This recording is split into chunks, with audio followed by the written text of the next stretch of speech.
مساء الفل على كل الناس. من ساعات قليلة بعثة النادي الأهلي وصلت لمدينة الرباط عاصمة المملكة المغربية الشقيقة استعدادا للاصطدام الناري، اللقاء المرتقب بين ناديي القرن الأفريقي الأوروبي النادي الأهلي ونادي مدريد في نصف نهائي كأس العالم للأندية يوم الأربعاء إن شاء الله. كل الأخبار اللي جاية من هناك بتقول إن بعثة النادي الأهلي معنوياتها في السماء واللعيبة عندها إصرار وعزيمة إنها تكتب اسمها بحروف النور في تاريخ الكرة العالمية. مستر مارسيل كولر امبارح لما سألوه عن اللقاء قال تصريح عقلاني جدا وقال ان احنا اللي نقدر نوعد بيه ان احنا نوعد ببذل اقصى الجهد، وده اللي احنا محتاجينه من رجاله النادي الاهلي، ان احنا نبذل اقصى الجهد ومحدش يقصر، والنتيجه بتاعت ربنا. والواحد بصراحه عنده احساس كبير ان الاهلي هيعدي العقبه التاريخيه دي ان شاء الله، وهيوصل للنهائي ان شاء الله ويكتب اسمه بتاريخ من نور كعادته دائما في تاريخ الكره العالميه. كمان الصحف الاسبانيه تناولت باهتمام بالغ اللقاء، ابرز عنوان فيهم اتقال ان ملك افريقيا العظيم على موعد مع لقاء ناري مع ملك اوروبا المتوج.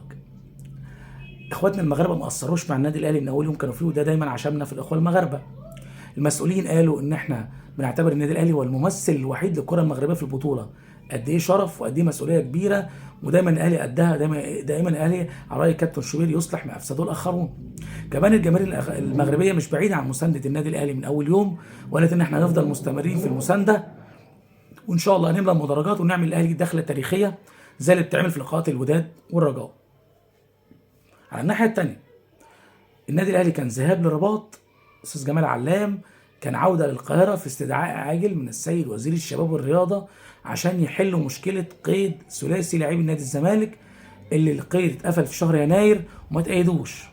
السيد الوزير اول امبارح قال ان انا المفروض منصب سياسي وما اتدخلش في الكلام دون، واللي يحل المشاكل دي هو اتحاد الكوره اللي بيدير، لكنه ما قدرش يستحمل الكلام دون وبرضه تدخل عشان يحل المشكله كعاده نادي الزمالك اللي عامل زي الطفل الصغير اللي ماسك في جلابيه ابوه ولازم يحل له مشاكله دايما. نادي الزمالك على مدار تاريخه لازم اول باول يتحل له مشاكله، اكن وزير الشباب والرياضه دائما بتبقى مهمته الاولى هو حل مشاكل نادي الزمالك. نادي الزمالك من زمان قوي ايام حيدر باشا في الاربعينات ومشير عبد الحكيم عمل في الستينات، وكمان وزراء الشباب والرياضه على مدار تاريخ مصر دائما كان الاهتمام الاول ليهم هي حل مشاكل نادي الزمالك ومشاكله اللي دايما ما بتخلصش. فدلوقتي بيدوروا له على باب خلفي نحل ازمه القيد. القيد بتاع يناير اتقفل، لعيبه الزمالك ما اتأيدتش. طبعا احنا شايفين الثوره والغليان اللي حصل في نادي الزمالك.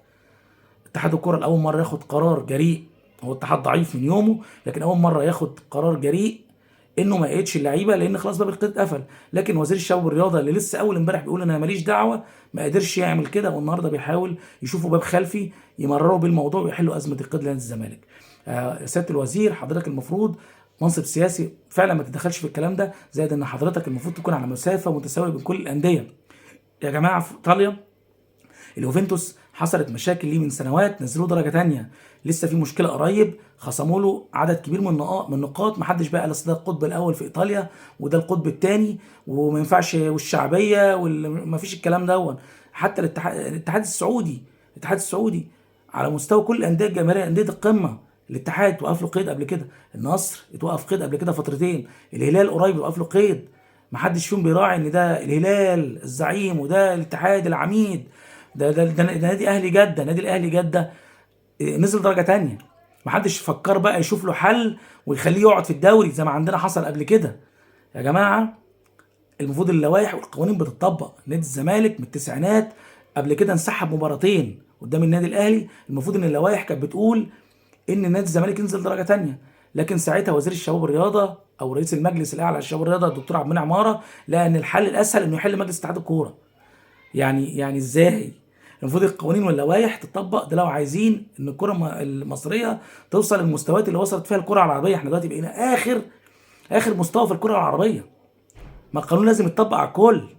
نادي الزمالك مش هو النانوس اللي لازم دايما نقعد نحل له مشاكله، نادي الزمالك مشاكله ما بتنتهيش، نادي الزمالك كبير دلوقتي يحل مشاكله بنفسه. المفروض انه كان التزم بالقيد زي بقيه الانديه، هو جاي في اخر ثانيه عايز يقيد لعيبته بعد ما الباب اتقفل، يا اما كده يعمل مشاكل وطول النهار والليل اقعد اصرخ في الاعلام واقعد اسب في كل الناس عشان خاطر اتحاد الكره ووزير الشباب والرياضه يتدخل ويحل المشكله. استقيموا يرحمكم الله. السلام عليكم.